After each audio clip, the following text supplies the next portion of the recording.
Olá e sejam bem-vindos ao CultoCast, que hoje vai falar de uma das principais corridas automobilísticas do mundo, as 500 milhas de Indianápolis. O CultoCast começa agora!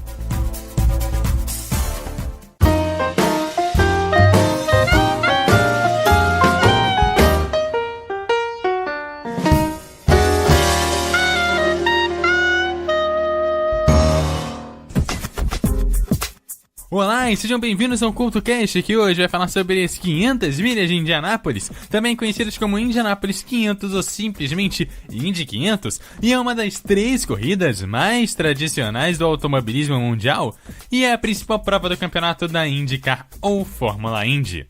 A corrida ocorre no Indianapolis Motor Speedway, nos Estados Unidos, e é apontada como uma das maiores corridas do planeta.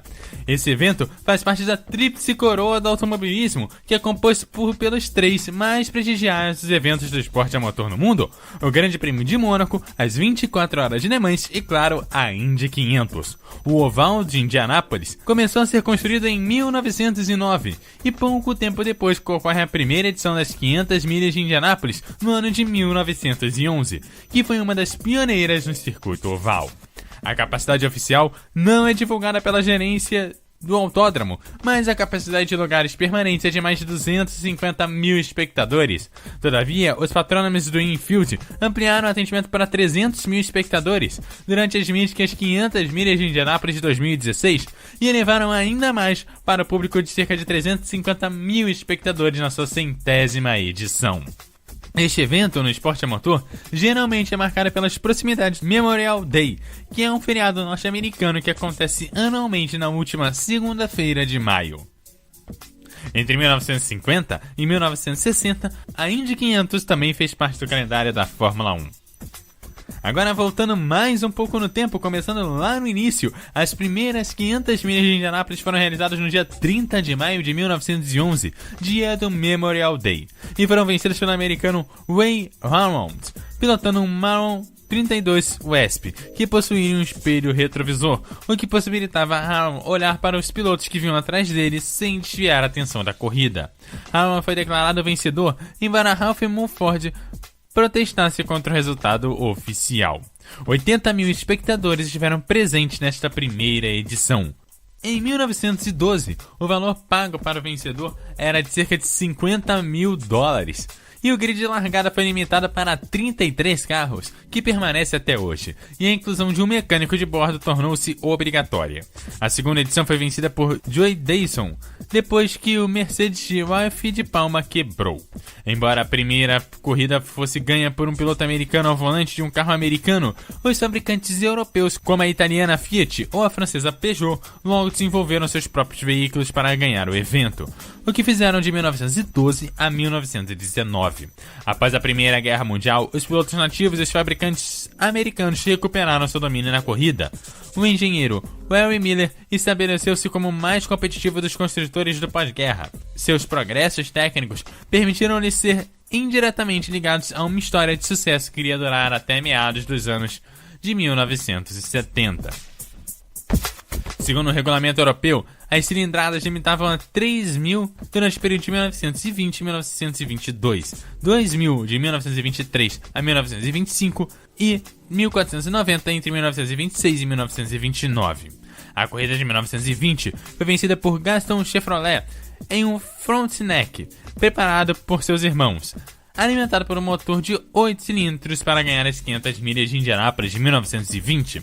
Para a edição de 1923, as regras mudaram. A presença de um copiloto que fazia parte da função de mecânico a bordo não eram mais necessárias.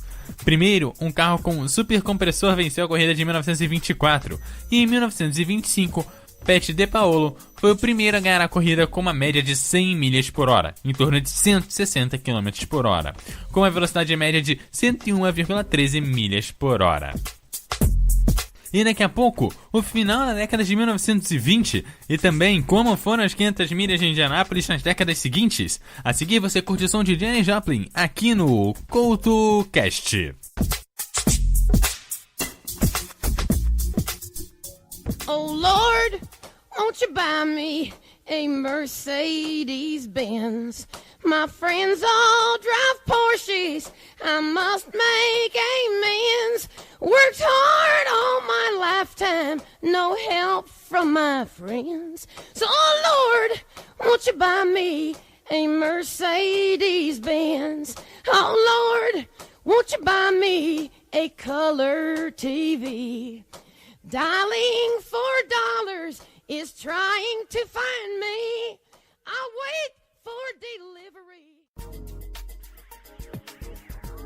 No início da década de 1920, Harry Miller construiu o próprio motor de 3 litros, inspirado no motor Peugeot Grand Prix que tinha sido atendido em sua loja por Fred Offshauer em 1914. O colocou no Duesenberg de James Anthony Murphy e permitiu ganhar a edição de 1922 da Indy 500.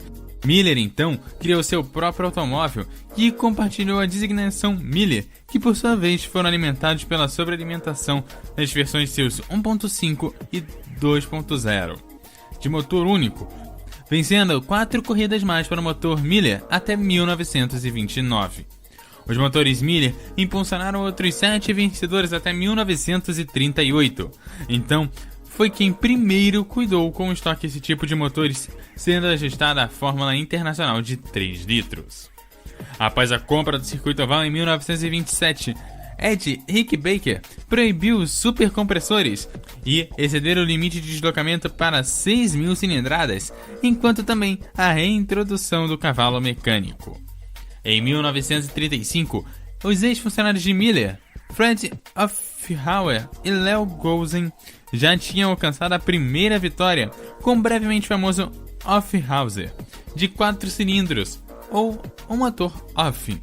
Esse motor foi sempre conectado com a história de Brickyard, com um total de registro de 27 vitórias até 2015, em forma naturalmente esperada com o supercompressor, e ganhando da mesma forma um recorde de 18 anos consecutivos entre 1947 e 1964. Depois de 2 décadas ausentes, os fabricantes europeus retornaram a Indianápolis, pouco antes da Segunda Guerra Mundial, fazendo assim um breve retorno, com a concorrência de Maserati 8 CTF, permitindo Wilbur Shaw a se tornar o primeiro piloto a vencer consecutivamente em Indianápolis em 1939 e 1940. Com a Indy 500 tendo sido parte do calendário da Fórmula 1 entre 1950 e 1960, a Ferrari fez uma aparição discreta no evento em 1952, com Alberto Ascari, um dos poucos europeus a participar da prova nesse período. Mas as inscrições vindas de europeus foram escassas durante esses dias. Entre os pilotos da Fórmula 1 que correram em Indianápolis foi o lendário automobilista argentino Juan Manuel Fangio, porém ele não conseguiu se classificar para a corrida de 1958. De fato, depois da prova de 500 milhas de Indianápolis ser retirada do calendário da Fórmula 1 em 1960, inscrições europeias fizeram seu retorno, como o bicampeão mundial de Fórmula 1 Jack Brabham, que dirigia um ligeiramente modificado Cooper da Fórmula 1 nas 500 milhas de Indianápolis de 1961. Em 1963, Colin Champan trouxe a sua Team Lotus para Indianápolis, pela primeira vez atraídos pelo valor dos prêmios muito maiores do que o habitual em um evento europeu. Correndo com um carro de motor central, o escocês Jim Clark foi o segundo lugar em sua primeira tentativa em 1963, vencido por Parnelli Jones. Na corrida seguinte, Clark estava dominando em 1964, onde Clark foi pole position até sofrer uma falha na suspensão na volta de número 47, e completando amplamente a corrida de 1965, uma vitória que também interrompeu o sucesso da Offhauser, e oferecendo seu primeiro sucesso na corrida do Ford V8 de 4.2 litros. Nas 500 milhas de Indianápolis de 1966, viu mais uma vitória britânica, desta vez o com Graham Hill, em uma Lola Ford. A Offhauser também iria unir forças com a fabricante europeia McLaren, obtendo 3 vitórias para o chassi, com a Penske em 1972, com o piloto Mark Donohue, e 2 para a própria McLaren em 1974 e 1976, com Jamie Rutherford. Esta foi também a última vez que a Offhauser venceria a corrida. Sua competitividade acabou diminuindo progressivamente até a sua última aparição em 1983. Os pilotos americanos foram majoritários na maioria das entradas no Brickyard para os anos seguintes, mas a tecnologia europeia estava presente nas 500 milhas. A partir de 1978, a maioria dos chassis e motores eram europeus, com os únicos chassis construídos nos Estados Unidos a vencerem a prova, a de kart a serem o Wildcard e o Gaumer. Em 1982 e em 1992, respectivamente. Os motores Ford e Chevrolet foram construídos no Reino Unido por Cosworth e Ilmor, respectivamente. Leo Fobb era o último piloto em atividade na Fórmula 1 a correr as 500 milhas de Indianápolis no século XX, em 1984. O último piloto da Fórmula 1 a correr as 500 milhas de Indianápolis seria o espanhol Fernando Alonso, na corrida de Indianápolis do ano passado, a de 2017. E a seguir eu falo sobre o troféu de Borg-Warner e a tradicional garrafa de leite aqui no CoutoCast.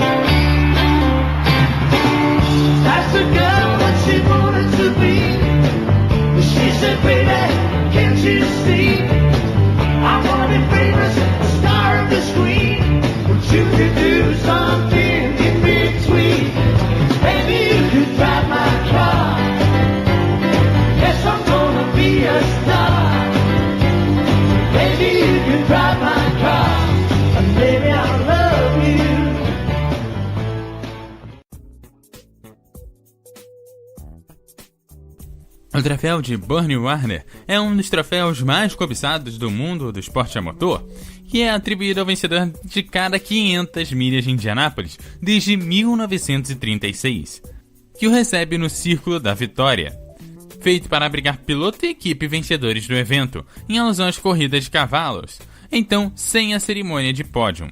A iniciativa foi feita pela empresa Borg-Warner um ano antes, e foi apresentada em um jantar para Ed Rickenbacker, que declarou oficialmente o troféu como desafio da glória e tradição para o vencedor do evento lendário.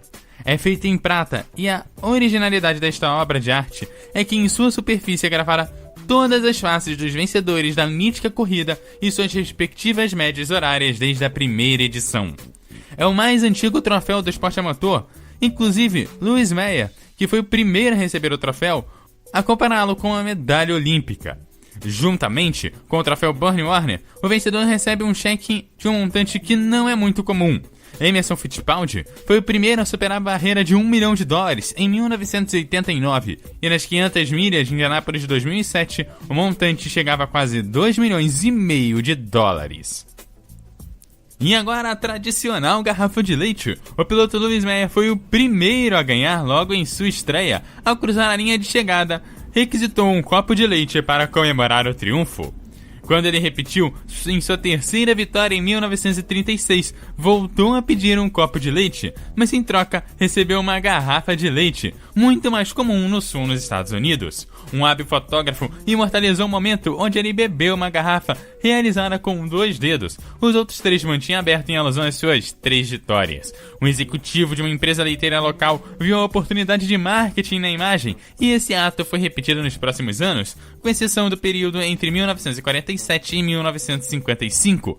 Aparentemente não estava oferecido, mas a prática foi reinventada em 1956 e vive até o presente, com exceção da corrida de 1993 de Emerson Fittipaldi, que vencedor dessa edição pediu que lhe dessem um suco de laranja. Afinal, ele estava investindo na época em exportação do suco de laranja para os Estados Unidos. E daqui a pouco eu comento sobre os principais números da Indy 500 aqui no CoutoCast.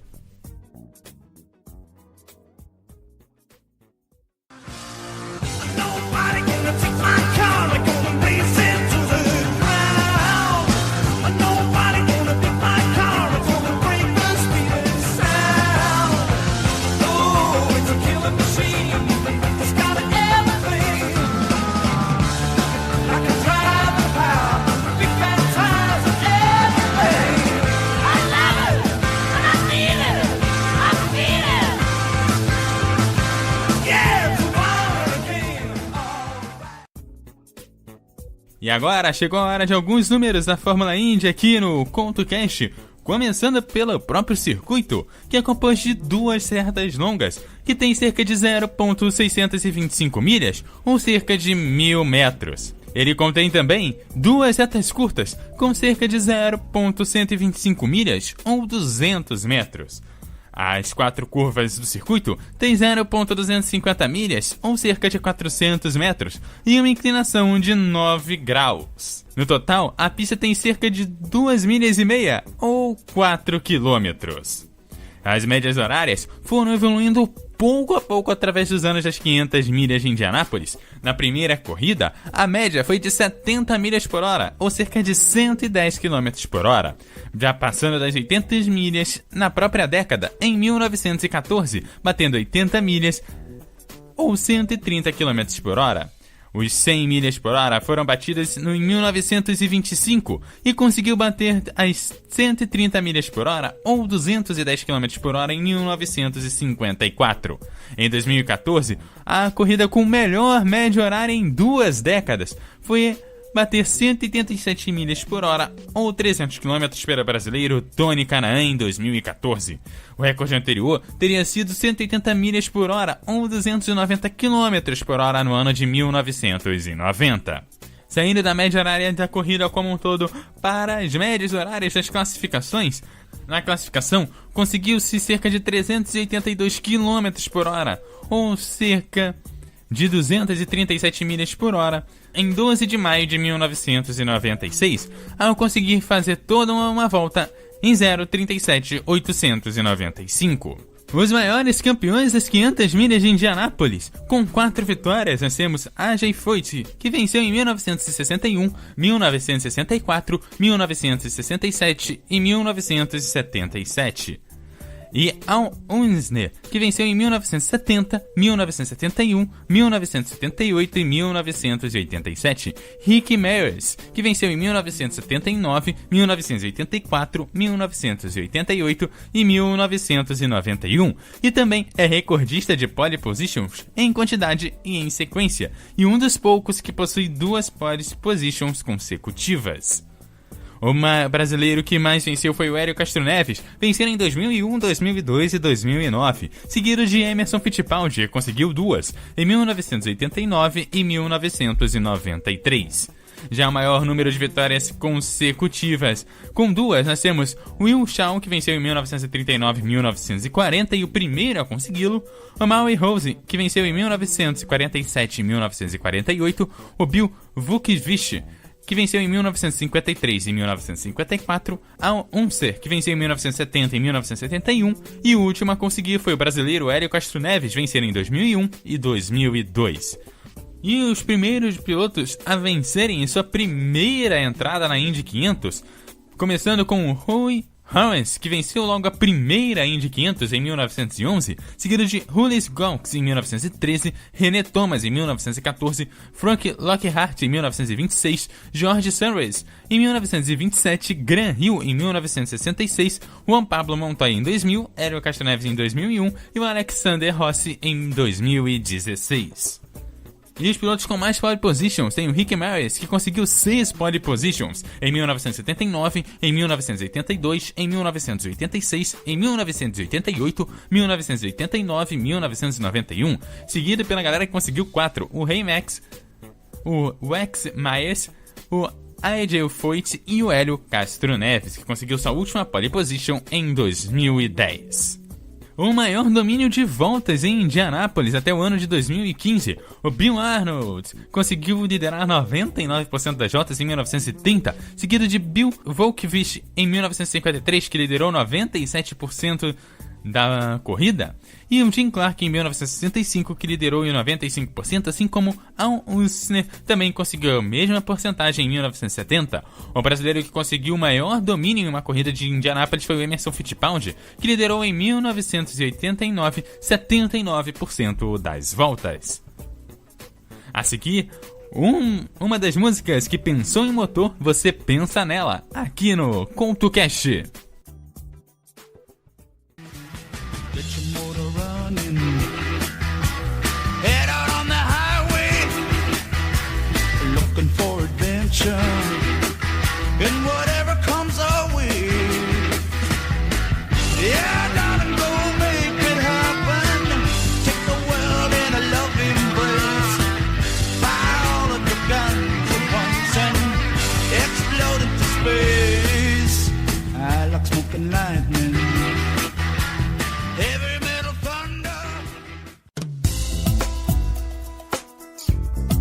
E assim vai se encerrando mais um CultoCast. Eu te lembro que você me segue no @EduardoCoutoRJ no Twitter e no Facebook você também me acha como EduardoCoutoRJ.